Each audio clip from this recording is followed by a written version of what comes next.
En la Biblia aparecen muchos ángeles claramente. Ellos son los mensajeros que traen advertencias, salvadores en tiempos de peligro y seres que se aparecen a personas importantes en la historia. Pero hay un tipo de ángel que es diferente a todos, muy misterioso y casi imposible de describir exactamente con palabras. Ellos son los Ophanim, seres que no cualquiera puede comprender fácilmente. En el Antiguo Testamento ya se mencionan a los ángeles más de 108 veces. Podemos verlos en las historias de Abraham y Jacob, e incluso Moisés también se encontró con ángeles mientras viajaba bajo el intenso calor y el hambre en el desierto.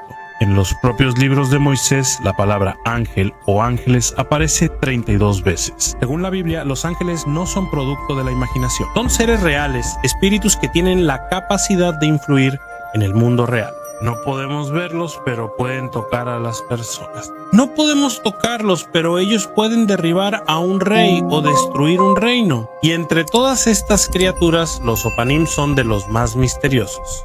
La palabra Ophanim viene del hebreo antiguo y significa ruedas, y su forma singular es Opan, que significa una rueda. De hecho, esta palabra se usa para referirse a una rueda normal de un carro o carruaje, pero el uso más extraordinario de esta palabra es para las ruedas que se ven en el mismo trono de Dios. El trono que fue visto en una visión sumamente misteriosa.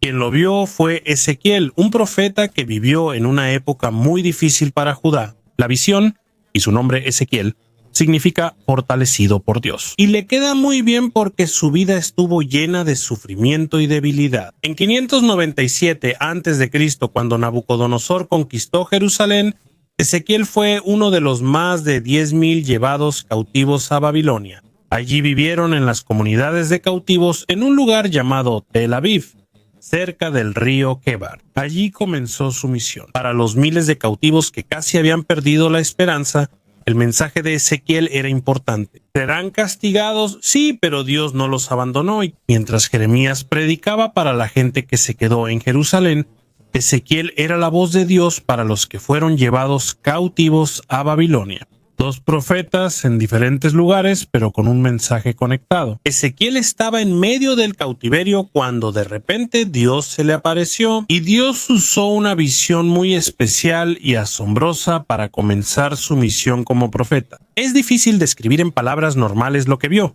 por eso repetidamente usó palabras como parecido a, como y similar a, porque lo que vio no era común para los humanos. Según Ezequiel, mientras estaba junto al río Quebar con otros cautivos, de repente se abrió el cielo. Llegó un viento fuerte desde el norte, así que había una nube con un fuego ardiente dentro. Una luz la rodeaba, y en medio del fuego había algo que brillaba como metal reluciente. Él no podía explicarlo exactamente.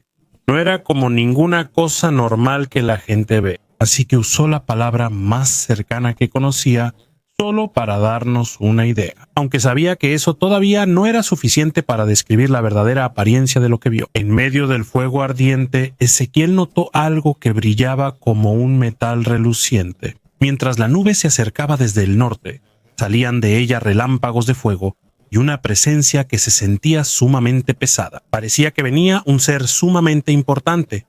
Dentro de la nube había 4 seres resplandecientes. Si los mirabas de lejos, parecían humanos, pero no eran humanos. Cada uno tenía una apariencia diferente. Tenían 4 caras. Una cara de humano, una cara de león, una cara de buey, un animal que se usaba antes para trabajos pesados, y una cara de águila. Ezequiel no nombró a estas criaturas al principio de su visión, pero en los siguientes capítulos los conoceremos como querubines, un tipo de criatura celestial creada por Dios. Según lo que dijo Ezequiel, vio a 4 seres vivientes que tenían apariencia humana, pero tenían 4 rostros y 4 alas. Sus piernas eran rectas y sus pies eran como los de un becerro, pequeños pero fuertes. Todo su cuerpo brillaba como el bronce recién pulido. Lo que vio Ezequiel era real, pero tenía que describirlo usando las palabras que él conocía. Si tuvieras algo que nunca has visto antes, por supuesto que también usarías palabras como parecido a esto o como aquello. Y eso fue exactamente lo que hizo él. Antes de que él viera el misterioso Ophanim, Primero vio a unas criaturas que más tarde llamó querubines, seres especiales que servían como acompañantes. Aparecieron en la Biblia tras la expulsión de Adán y Eva del jardín del Edén, aunque la Biblia no dice cuál fue la reacción de Adán cuando vio por primera vez a estas poderosas criaturas. Seguramente cualquiera sentiría una mezcla de miedo, asombro y profundo respeto. También se puede ver la importancia de los querubines en la época de Moisés. Cuando Dios mandó a hacer los utensilios para el tabernáculo, la tienda sagrada de adoración de Israel, le dio a Moisés instrucciones exactas sobre cómo debía hacerse el arca del pacto, y sobre ella Dios mandó hacer 2 figuras de querubines de oro. Esto indica que los querubines se relacionan directamente con la presencia de Dios. Y ahora, en la visión de Ezequiel, él vio a los verdaderos querubines junto con Dios. No son ángeles lindos o regordetes como los que a menudo se ven en las pinturas. De hecho, ellos son los guardianes del trono de Dios y los ejecutores de su voluntad. Ezequiel también notó que debajo de sus alas tenían manos que parecían manos humanas.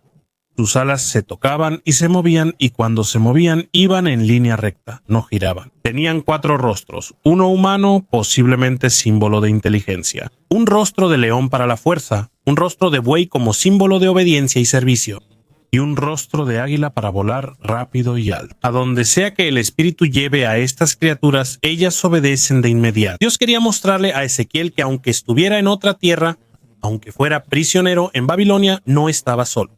Dios estaba con él donde quiera que lo llevaran. Y al igual que Ezequiel, también podemos encontrar consuelo en esta verdad. Donde quiera que vayamos, sin importar los problemas que enfrentemos, Dios nunca se va. Él no se cansa, no se detiene y nunca nos abandona. Ezequiel volvió a describir lo que vio. Sus alas estaban extendidas, y 2 de sus alas tocaban las alas de la criatura que estaba a su lado, y las otras 2 cubrían su cuerpo. Cuando se movían, iban en línea recta, sin girar, sin dudar, y solo seguían al espíritu. Entre las 4 criaturas giraba un fuego como carbones encendidos. El fuego brillaba y lanzaba relámpagos, y las criaturas se movían como relámpagos. Ahora, rápido, de repente y sin poder detenerse. Después de ver a los querubines, Ezequiel vio las ruedas. No eran ruedas ordinarias. Para que lo entendamos, imagina un giroscopio. Algo que gira y puede ir en cualquier dirección sin tener que girar. Así es como se veía lo que Ezequiel vio. Algo que puede moverse en todas las direcciones, sin ningún esfuerzo. Recuerda, no es fácil lo que está tratando de describir. Es una persona que vio algo que nadie había visto antes. Por eso se espera que sea difícil de describir. Ezequiel dijo que mientras miraba a las 4 criaturas, vio una rueda junto a cada una de ellas, como si cada una tuviera su rueda en el suelo. Las ruedas que vio Ezequiel eran diferentes a cualquier rueda que el hombre pudiera imaginar. Brillan como el topacio. Es una piedra preciosa que brilla en color dorado, y las 4 tienen la misma apariencia. Tienen el aspecto de 2 ruedas unidas, una rueda dentro de otra rueda. Pueden moverse en cualquier dirección sin necesidad de girar. Sus lados son muy altos y dan miedo al verlos. Y lo más sorprendente, los lados de cada rueda están llenos de ojos. Ojos en todas partes, como si cada rincón tuviera un guardián. Los ojos aquí son símbolo del conocimiento y la visión de Dios. Un recordatorio de que nada escapa a su mirada. Cuando las 4 criaturas se mueven, las ruedas también se mueven. Cuando se elevan de la tierra, las ruedas también se elevan. Y a donde sea que el espíritu lleve a las criaturas, ahí también irán las ruedas, porque el espíritu, la vida de las criaturas, está dentro de las ruedas mismas. Si las criaturas se detienen, las ruedas también se detendrán. Si suben, las ruedas también las seguirán. Parecen ser un solo ser, todos conectados, todos relacionados, y todos controlados por el Espíritu de Dios. Ezequiel sigue describiéndolo porque notó que cada movimiento de los querubines era seguido exactamente por las ruedas. Parece que piensan y actúan como uno solo. Y en medio de todo esto está claro que la presencia de Dios está allí. Se mueve, actúa y muestra su poder. Los numerosos ojos en la rueda son una imagen del conocimiento de Dios. Esto muestra que Él lo ve todo, lo entiende todo, y ninguna parte del mundo está oculta para él. Es importante saber que todo el libro de Ezequiel comenzó con una visión. Desde el principio, se le mostraron las 4 criaturas celestiales como preparación para su misión. ser profeta, ser vigilante y ser la voz de Dios para los israelitas cautivos en Babilonia. Esta es una de las 4 grandes visiones que están en el libro. Es impresionante la manera en que Ezequiel habla, claro y directo como un líder que conoce el mensaje y quiere que todos lo entiendan. Hay un dicho: si algo no está claro para quien enseña, será más confuso para quien escucha. Por eso, Ezequiel usó imágenes, ejemplos y palabras cercanas a la experiencia diaria para mostrar el mensaje que venía de Dios. En lo que vio, Dios muestra claramente su providencia, su manera de trabajar en el mundo. Siempre está en movimiento, siempre está atento, siempre llega a tiempo y nunca se equivoca. Las ruedas enormes, el fuego ardiente, los ojos por todas partes. Todo esto muestra que Dios está muy vivo y sigue moviéndose. Aunque es difícil imaginar exactamente cómo era lo que vio Ezequiel. El significado es claro. Es como un carro gigante o el trono de Dios con 4 ruedas. Y todos ellos podían moverse en cualquier dirección sin confundirse ni desordenarse. Incluso hubo un erudito bíblico que dijo: como un velero puede moverse a cualquier lugar sin necesidad de un volante. Una explicación muy moderna para una visión antigua. Encima de las cabezas de las 4 criaturas, Ezequiel vio algo que parecía un cristal o espejo enorme. Era claro, brillante y se extendía justo sobre ello. Debajo de esa parte, sus alas se extendían y las puntas tocaban las de la criatura junto a ellas. 2 de sus alas cubrían su propio cuerpo. Era como una señal de respeto ante la presencia de Dios. Y cuando se movieron, Ezequiel escuchó el ruido de sus alas. Era como el estruendo de muchísima agua cayendo. Era como olas fuertes o como la voz de alguien poderoso. Era un sonido mezclado, como un ejército poderoso. Era como miles de soldados y como una voz que no se puede ignorar. Pero cuando se detuvieron, también bajaron sus alas y desde lo alto de ese cristal, Ezequiel escuchó una voz que venía de lo más alto de todo. Cuando las criaturas se detenían, bajaban sus alas como señal de respeto, y sobre el cristal que estaba extendido sobre sus cabezas, Ezequiel vio algo que parecía un trono. Brillaba como el lápiz lázuli, una piedra preciosa azul que en ese tiempo usaban los reyes, y sobre el trono había un ser sentado. Su apariencia era como la de un hombre, pero no parecía hecho de carne y hueso. Desde la cintura hacia arriba, lo que Ezequiel vio parecía un metal brillante. Parecía fuego que brillaba en cada parte. Y desde la cintura hacia abajo, también vio fuego. Y había una luz que rodeaba todo su cuerpo. La luz a su alrededor era como un arco iris en las nubes después de una fuerte lluvia. Era tan brillante, tan sagrada y tan impresionante por su belleza. Dicen que esa es la apariencia de la gloria del Señor. Y cuando Ezequiel vio esto, no pudo hacer nada más que postrarse rostro en tierra por el gran respeto y temor. Mientras estaba postrado, escuchó una voz que venía del trono. En ese instante parecía que Ezequiel había visto la misma habitación del cielo. Trató de describir cada sonido y cada luz que vio, aunque casi era difícil de explicar con palabras. Y en medio del fuego y la luz vio el trono de Dios. Y un ser con forma humana estaba sentado allí, pero claramente no era un ser común. Su cuerpo parecía hecho de fuego, no de carne. La luz a su alrededor era como la de una nube rodeada de un arco iris, una escena que las palabras no pueden describir. Ezequiel también vio un arco iris alrededor del trono, y esto es un símbolo importante. En la época de Noé, el arco iris fue el símbolo de la promesa de Dios después del gran diluvio. En el libro de Juan, él vio el arco iris como un recordatorio antes de que llegara una gran tormenta de juicio. Ezequiel vio el arco iris en medio de la tormenta. Es como si Dios dijera, incluso en medio del caos, mi promesa y mi poder siguen siendo verdaderos. El mensaje de Dios es claro, Él tiene el control de todo. No hay situación, problema o prueba que sea más grande que Él. Tú y yo a menudo nos cuesta mucho con los problemas, pero para Dios Él puede con todo. No es de extrañar que Ezequiel cayera al suelo. Él vio la gloria de Dios. Una presencia insoportable para una persona común. Cuando una persona ve la grandeza de Dios tan de cerca, la única reacción natural es arrodillarse ante Él. Ante la dificultad de la misión de Ezequiel, Dios le recordó a través de esta visión: no siempre me ves, pero siempre estoy ahí. Yo soy quien gobierna en el trono del cielo. Y aunque Ezequiel estaba lejos de Jerusalén, sabía que Dios no lo había abandonado. Así es como también se sienten los creyentes hoy en día. Es como si vivieran exiliados en un mundo inadecuado donde crecen la maldad y el alejamiento de lo correcto. Incluso dentro de la iglesia hay personas que no quieren aceptar la palabra de Dios, pero hay esperanza.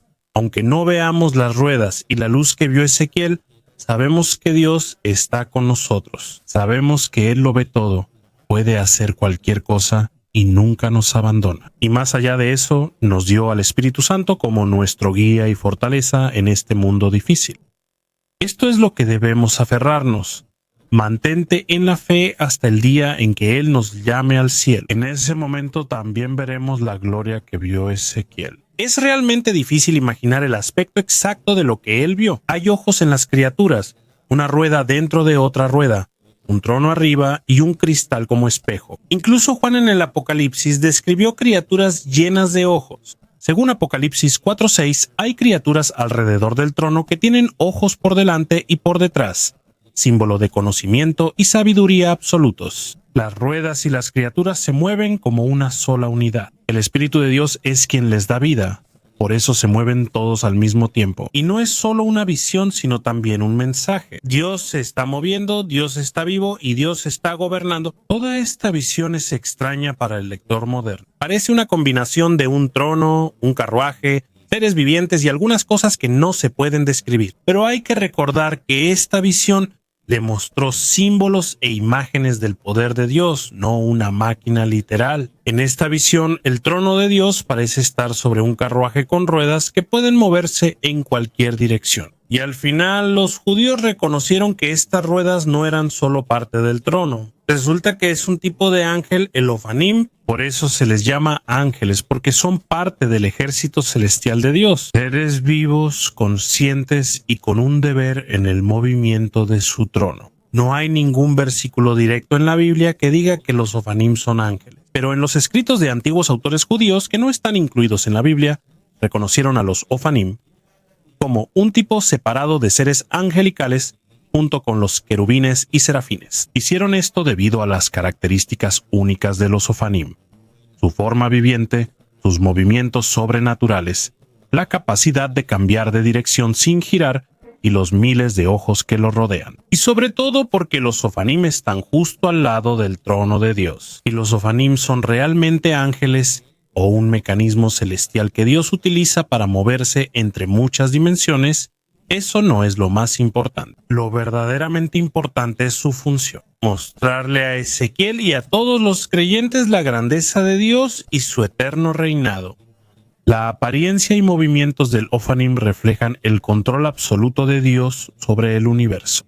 La capacidad de moverse en cualquier dirección es un recordatorio de que Dios es omnipresente. Eso significa que está en todas partes siempre, y los miles de ojos en las ruedas y en las criaturas son símbolo de que Dios es omnisciente. Ve todo, sabe todo, nada se le escapa. Es importante para los cristianos entender el mundo sobrenatural. Efesios 6, 11, 12 dice que debemos ponernos toda la armadura de Dios, ya que nuestro enemigo no son las personas, sino fuerzas espirituales malignas. Eso significa que hay un mundo que no podemos ver con nuestros ojos normales. Dios quiere que sepamos esto para prepararnos contra los engaños y ataques del enemigo. Ahora podemos ver dos extremos en nuestro tiempo.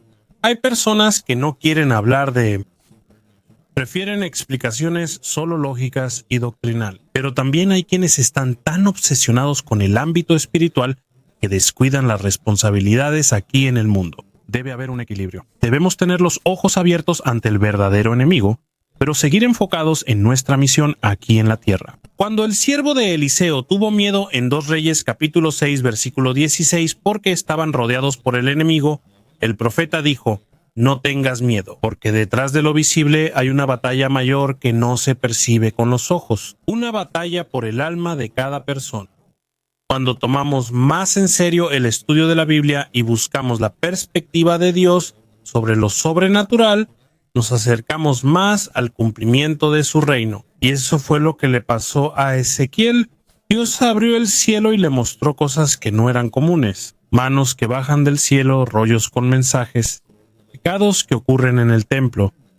huesos secos que cobran vida, leones, fuegos y muchísimos símbolos. Ezequiel no solo vio cosas, fue enseñado a hablar con fuerza, con valentía y con profundidad. Dios le enseñó el principio más importante para dar un mensaje. Y puedes ver claramente, muéstralo de manera creativa y repítelo una y otra vez. Por eso, aunque Dios le pidió a Ezequiel que hiciera cosas extrañas, actos dramáticos, mensajes que parecían difíciles de entender y símbolos que daban vergüenza hacer frente a la gente, Ezequiel obedeció de inmediato. Él sabía que no era el protagonista, solo el mensajero. Por eso Dios lo llamó repetidas veces Hijo de Hombre. Esto se usó cerca de 90 veces para recordarle que solo era humano, mientras que Dios realmente controla todo lo que sucede. Ezequiel hablaba muy bien. Sabía cómo usar imágenes, ejemplos e incluso dramatizaciones visuales para que la gente entendiera el mensaje de Dios. Por eso se ganó el respeto y la atención de los líderes de Judá. Pero a pesar de todo el esfuerzo de Ezequiel, el resultado fue triste. La gente escuchó, pero no actuó. Aceptaron el mensaje, pero no lo obedecieron. Y esto es lo más doloroso para un profeta que lo dio todo por la palabra de Dios. Según Dios, Ezequiel es el vigilante de Israel.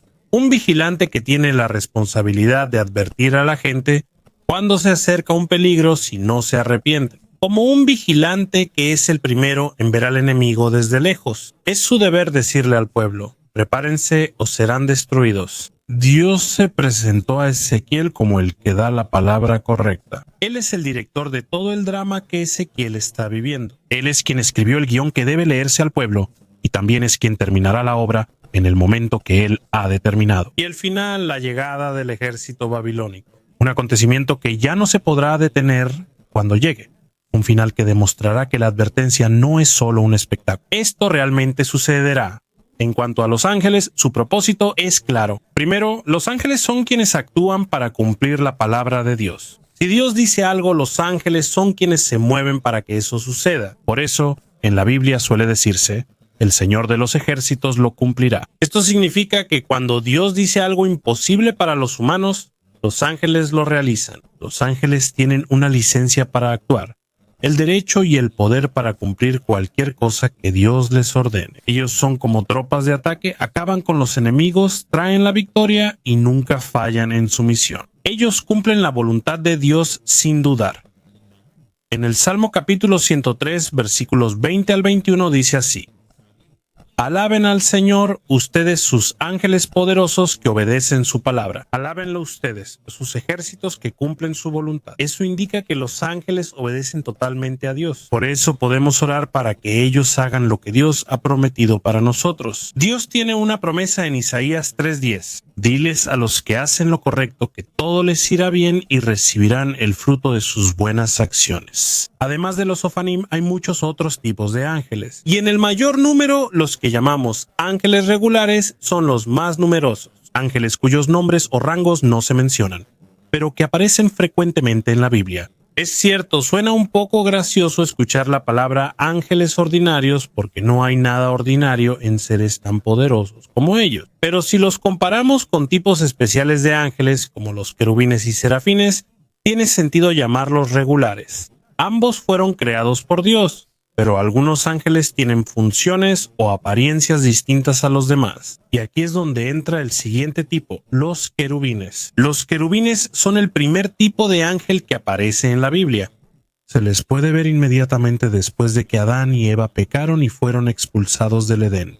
Después sigue otro grupo, los serafines. En hebreo la palabra serafines significa los ardientes o los que están en llamas. Y se pueden ver en Isaías capítulo 6 sirviendo en la presencia de Dios mientras cantan santo. Hay un ángel de rango más alto, el arcángel. En la Biblia solo uno tiene este título, Miguel. La palabra arc significa líder. Por eso Miguel es el ángel más prominente de todo el ejército sagrado. Su nombre, Miguel, es una pregunta. ¿Quién es como Dios? Como si fuera un recordatorio de que ninguna criatura puede igualar a Dios. Otro ángel conocido en la Biblia es Gabriel. El significado de su nombre es el poderoso de Dios. Gabriel es conocido como el ángel mensajero, portador de mensajes importantes de Dios. En el libro de Daniel, Él se apareció varias veces para explicar los acontecimientos futuros sobre el reino de Dios. Pero la pregunta es, ¿por qué es importante estudiar sobre los ángeles y siguen siendo relevantes hoy en día? Cuando vemos la vida de las personas conocidas en la Biblia, podemos notar que casi todos ellos tuvieron un encuentro con ángeles. No son solo impresiones espirituales. A menudo lo que vieron fue literal y real. Y como Dios dijo en Malaquías capítulo 3 versículo 6 que Él no cambia, lo que hizo antes todavía lo puede hacer hoy. Los ángeles son una parte importante del plan de Dios. La unción del Espíritu Santo es importante, pero esto no reemplaza el papel de los ángeles. Piensa en esto. Si Jesús, aunque nació por medio del Espíritu Santo y estaba lleno de poder, aún así utilizó la ayuda de los ángeles. Antes de que él naciera, un ángel ya anunció su llegada. Cuando Herodes amenazó por la noticia de un nuevo rey, un ángel le dijo a José que llevara a Jesús a Egipto. Un paso clave para cumplir la profecía. Está claro, si a Jesús lo ayudaron los ángeles, ¿cuánto más a nosotros? Pero a veces nosotros mismos debilitamos el ministerio de los ángeles. Una, por la ceguera espiritual. No vemos lo que dice Dios, así que no reclamamos su promesa. Primero hay que creer antes de ver. Si no creemos en la palabra de Dios, ¿cómo vamos a experimentar su obra? Los ángeles, llamados ejércitos celestiales, lo que significa un gran ejército del cielo, están a nuestro alrededor, aunque no los veamos. Son tan invisibles como el mundo demoníaco, pero ambos existen en distintas dimensiones. Un reino que no entendemos completamente. Son más rápidos, tienen mayor conocimiento y pueden moverse con más libertad que los humanos. Dice en Colosenses 1:16 que Dios los creó. Eso significa que hubo un tiempo en que no existían. En Hebreos 1:14 se les llama espíritus ministradores. Son espíritus enviados para servir a los que recibirán la salvación. La cantidad de ángeles es tan vasta como toda la creación de Dios. Si crees en la Biblia, también creerás que ellos siguen actuando hasta hoy. Se les menciona casi 300 veces desde el Antiguo Testamento hasta el Nuevo Testamento. Según Hebreos 12:22, su número es innumerable, es decir, no se pueden contar. Incluso David, según su relato, vio 20,000 como carros en el cielo. Y él dijo, los carros de Dios son 2 veces 10,000 millares. Es una manera de decir que el ejército celestial es incontable. Pero aún así, aunque sean tan poderosos y numerosos, no buscan llamar la atención. No presumen. Todo lo que hacen es para Dios, para mostrar su poder, transmitir su palabra y enseñar su gloria. No importa cuán hermosos sean los ángeles, brillen como el fuego, tengan alas, ojos o el sonido de un ejército. Todo eso se desvanece cuando se compara con la gloria de Dios mismo. El Señor Jesús, el Cordero de Dios, está sobre todos los seres celestiales, y ante Él se inclina todo poder en el cielo y la tierra. ¿Y qué hay de las ruedas que vio Ezequiel? Esa es una visión acerca de Dios moviéndose, un Dios que no está limitado a un lugar. Su trono es como si estuviera en un carro que puede moverse en cualquier dirección, porque su presencia está en todo el universo. Por eso, en esta visión se mostraron las 4 criaturas, el carro, el espíritu y las ruedas. Todos ellos se mueven al mismo tiempo, como uno solo, como símbolo de la unión del poder de Dios. La visión da miedo, sí. Para Israel en cautiverio babilónico era un mensaje de esperanza. Dios vive. Dios está aquí y Dios tiene el control de todo. Y hasta hoy ese es el mensaje. Detrás de lo que vemos en la política, la guerra, los problemas de la vida, la crisis en el país, Dios está obrando de una manera que no podemos ver. Él no llega tarde, no comete errores y no pierde el tiempo. Según Romanos capítulo 8, versículo 28. Y sabemos que Dios hace que todas las cosas trabajen juntas para bien de los que aman a Dios. En el libro de Ezequiel, el tema se repite una y otra vez. Dios es el rey de la historia. No importa lo que haga el hombre, ya sea la rectitud o el error de Israel, el plan de Dios no se retrasará. Y la primera visión de Ezequiel sobre el trono de Dios, el carro en movimiento y los seres celestiales sentó las bases para todas sus visiones posteriores a lo largo del libro.